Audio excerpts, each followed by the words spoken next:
As of April 2025, Star Citizen has gathered more than $800 million in either crowdfunding or in sales. And last time that I called this game Scam Citizen, I received some pushback. People told me, hey, the game is already out.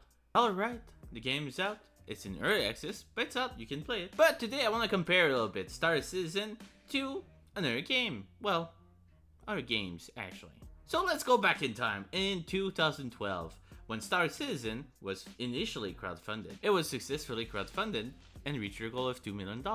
And a little bit after that, in 2013, another game was crowdfunded by another company. The game, you might be able to guess it, it's called Divinity Original Sin, made by this obscure team called Larian Studios. Back then, they only had 30 employees and they were a little bit in debt. They crowdfunded their game in 2013, and they were also successful in crowdfunding their game. On the 30th of June 2014, after an extremely long development cycle of a solid year, the game finally came out and people loved it. Critical acclaim, reviews on Steam were amazing, and it was able to put Larian Studios out of debt. But Larian wanted to do something bigger. They wanted to make a sequel, something of a bigger scope, and they decided to crowdfund their game again. So in 2015, they started another Kickstarter, and they were about to reach the whopping amount of $2 million, like Star Citizen. And in 2017, the game launched. Again, banger after banger, Larian still banged. They banged and they banged hard again.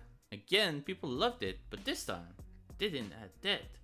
They had cold earned cash. Enough to fund whatever project they wanted. And that project, I don't know if you heard about it, called Baldur's Gate 3. Yes, the game of the year 2023. The game that won everything, everywhere, all at the same time. The game of the year, the artist. Going back to Star Citizen, why am I comparing those two companies? Well, one crowdfunded their game in 2012, and that game is still not out yet. The other one crowdfunded their game, put it out, crowdfunded another game, put it out again, and then they had enough money to do whatever the fuck they want. And I hear you out already.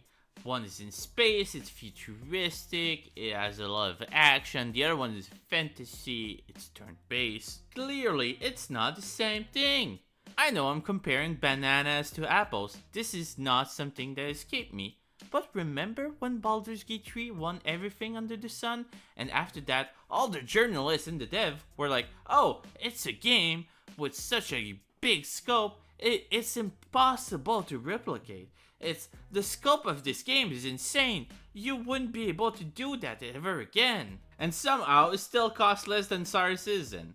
Well, it's not Baldur's Gate 3 that was crowdfunded. It's the game before. Oh, what's stopping Cloud Imperium Games to just release a game and then build that franchise up? Remember, Larian Studio made Baldur's Gate 3, but they could have made Divinity Original Sin 3 too. And they could have made Divinity Original Sin as big as Baldur's Gate 3. But they wanted to do Baldur's Gate 3 because they had the money to do it, and they had the money to do it because they release games. But I'm not here to piss on your parade. If you enjoy Star Citizen, go enjoy it. It's okay.